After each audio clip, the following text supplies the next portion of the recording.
just want to highlight today that we should really focus on, coming into unity and alignment. Like some of the stuff that we see happening in the reality right now and what's really going on have only one solution: unity. And so if we keep creating more categories and components to say why a person cannot be accepted as even being a human being, or accepted as someone that we should love or care about or think about or try to find solutions for, we're not actually going in the direction of actually finding any real solutions to what's actually taking place in our reality. And here's just the thing about this and how this is paradoxically designed, meaning that there's multiple parallels of reality going on here. If you figure this out for yourself, you will be the one that goes into a level of existence where everything around you benefits from what you've discovered. So in your self-discovery, if you figure out that all is self, you will unlock a reality of awareness of all is self. But that doesn't mean even a person next door, even a person right next to you that has not unlocked that stage of awareness, which is a gift, to be given a key to unlock that, will have that experience.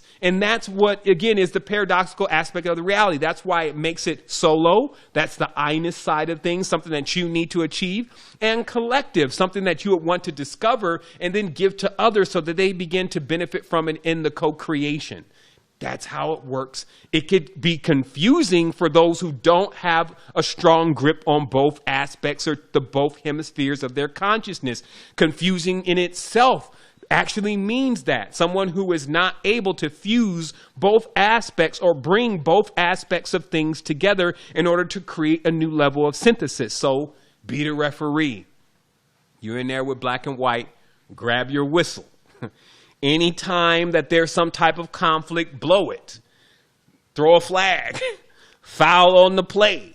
This is about us getting to us, the whole thing, getting into another state. So if you're just considering your mind, if you're just considering your soul, or you're just considering your body, that doesn't make up us.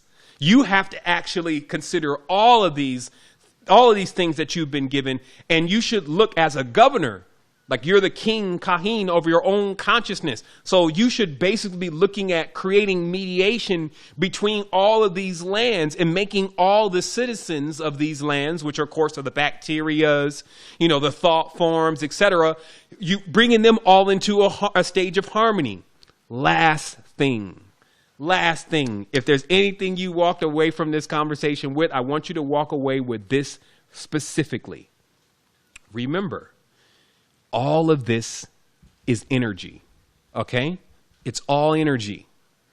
So even when you get into conflicts or you experience something in your life that there was a lot of energy transferred at that moment, remember that energy is trying to do the same thing all energy tries to do: survive.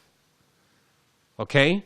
I want you to realize this. When you get into a situation and there's strong energetic signatures being used, this could be arguments, this could be anything. Joy, that's the one we were talking about earlier. Find those joy reference points. But even the arguments and things, they are energies and they want to survive. So how do you think an argumentative energy can survive other than by continuously reminding you of it? Now, the issue with the I-ness, because again, there's pros and cons, the I-ness likes to focus on those things only, because what the I-ness is like, I don't ever want that to happen again. Okay, that's why the I-ness gets stuck a lot. It never wants that to happen again. So what will happen is it'll keep reminding you, remember that bad thing happened? Remember blah, blah, blah, and so and so? This is why I don't deal with those kind of folks. And the reason why it's doing that is because it thinks, because it doesn't really function like the subconscious and the collective side of things, it thinks that if you somehow forget, remember, it doesn't have tie-in to how this side works. So it thinks that if you forget, you'll let it happen again. And it doesn't want that. So it will consistently remind you, don't ever be friends with those kind of people or it's going to happen again. And what this does is it creates a wheel of what we would call somewhat of a distortion. You're only thinking of the bad things that have happened. And of course, it wants to survive, so it keeps repeating it.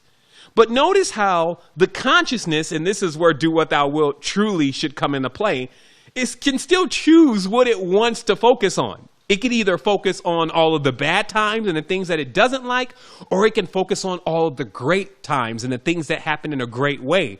But notice how it seldom brings up those times. That's the deprogramming.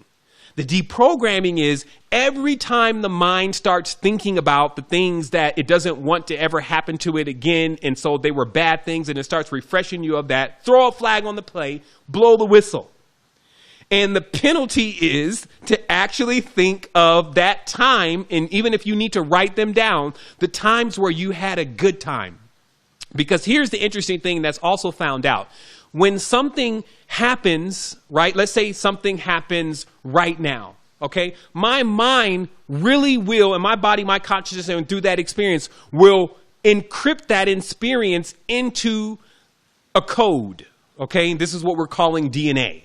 It will actually make it into a liquid code, okay? So the first day that it happens, it's in this liquid code, but the next day, that code must be compressed. That's what the DNA is doing. It has a compression feature.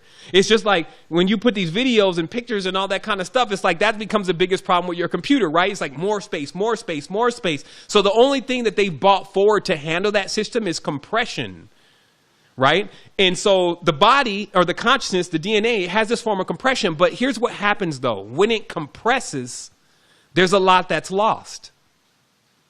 It's just like you taking an image and then trying to remember that image 2 days later. It starts to become vague what that image looks like. And then when we get a year down the road, the actual representation of that image of the situation that really happened is either almost gone or bears no resemblance to what really happened in that scenario.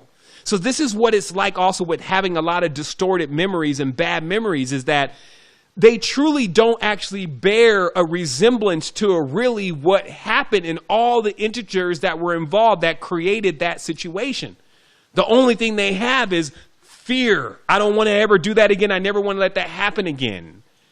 And what this does for such a beautiful mind is it puts a lock on the beautiful mind where it does stay stuck in this tense, into this loop, where it keeps looping around those memories. And the only way to break yourself out is to go into the stronger codes, because you'll notice that those times that you had that were great times, they're almost as clear as if you were recalling them the day you experienced them as you start to sit in them. And that's why I'm saying it's a meditative technique. You can do this before bed. Start thinking about the great times that you've had and then blow it up in your mind's eye like an IMAX scene.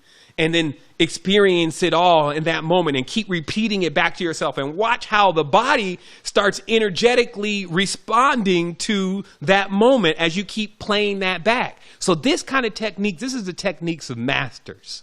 This is how you get true control of your consciousness, because of course, the one who is actually in the stage where they're constantly attracted by life and excited about what's going on, those are the people that actually get and manifest the things that they want and get those around them to assist them with what they're doing. Not people that are just running around like Eeyores and emos and into the I-ness and selfish and all this kind of stuff and complaining all the time, and then they expect to get something happening that way.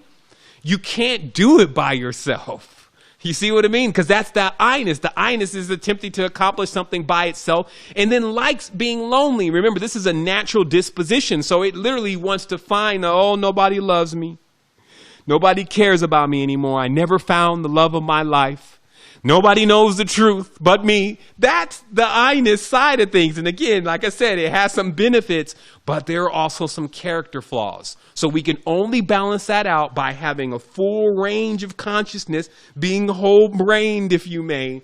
And then also remember, you got the reptilian, you got this lizard, you got this mammal, you got all of these subfields all intertwined in a matrix. And even when you dream, you go into some of those worlds. Like one of the big things that I feel is happening right now is we're merging with this adjacent planet, which I believe is Venus.